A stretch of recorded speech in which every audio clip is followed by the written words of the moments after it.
फरमाइए। क्या मैं यहाँ पे बैठ सकती हूँ? श्योर, बैठिए।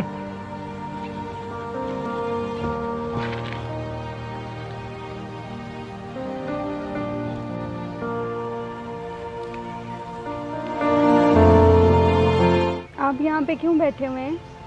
मुझे यहाँ तन्हा बैठना बहुत अच्छा लगता है, क्योंकि यहाँ बहुत सुकून है और सुकून मुझे बहुत पसंद है। जी आपने सही बोला, यहाँ वाकई बहुत सुकून है और मैं भी इसीलिए सुकून की तलाश में यहाँ पे आई हूँ। सुकून की तलाश में? मैं समझा नहीं। मतलब तो मुझे खुद भी नहीं पता। आप कहना क्या चाहती हैं, खुल के कहें। बात दरअसल ये है कि मैं एक शादीशुदा औरत हूँ, लेकिन क्या? असल में मेरा शौहर मुझे और घर को टाइम नहीं देता। टाइम नहीं देते? मैं समझा नहीं। जी मेरे शौहर जो हैं दो जॉब करते हैं। सुबह 7 बजे घर से निकलते हैं और रात को 11 बजे घर आते हैं। मुझे घर में किसी चीज़ की कमी नहीं है। अच्छा खाना पीना, अच्छा ओढ़ना, नौकर चाकर सब कुछ मैसर है।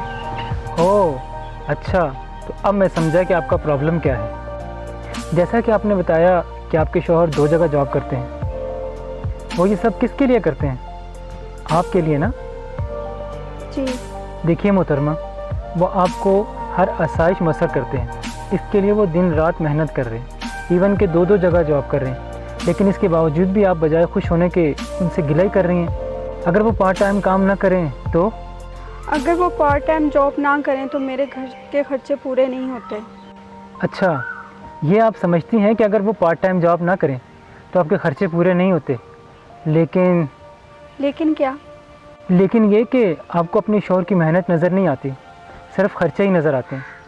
आप ये भी चाहती हैं कि वो ढेर सारा पैसा भी कमाएं और घर पे टाइम भी दें। देखिए मोहतरमा, आपको थोड़ा कंप्रोमाइज़ करना पड़ेगा और अपने घर के खर्चे कम करने पड़ेंगे। आखिर को वो भी इंसान है, कोई पैसा कमाने वाली मशीन तो नहीं है। थोड़ा ख्याल करें उनका। बात तो आपकी ठीक है। कभी आपने ये अपने शौहर से पूछना गवारा किया कि वो कितनी मुश्किल से ये पैसा कमाते हैं और कितने पापड़ बेलने पड़ते हैं उनको ये पैसा कमाने के लिए? देखिए मोहतरमा, किसी की जेब से पैसा निकालना इतना आसान नहीं होता। अगर वो आपके लिए दिन रात मेहनत करते हैं तो आपको उनका ख्याल रखना चाहिए, उनकी कदर करनी चाहिए, उनको टेंशन नहीं देनी चाहिए, ताकि वो बाहर आराम से अपने काम कर सकें और आपको खुश रख सकें। जी मैं आपकी बात समझ गई हूँ। अब मैं अपने शौहर का ख्याल रखूँगी और उनकी कम आमदनी में घर को चलाऊँगी। शुक्र है सोफिया, तुम्हें किसी की तो बातें समझ। मैं तो तुम्हें समझा के थक गया। मुझे माफ़ कर दें अकरम, मेरे लालच ने मुझे आपसे दूर कर दिया।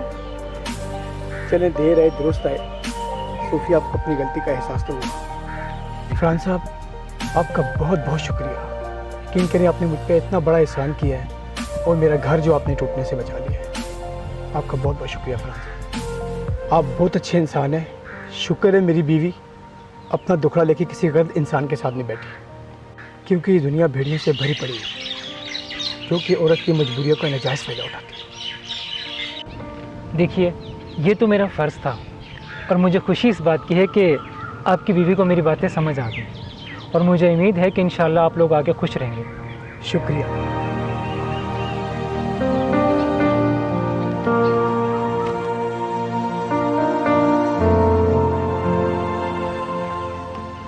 शुक्र है अल्लाह कि मेरे ज़रिए किसी को तो समझ आई और उनका घर टूटने से बच गया।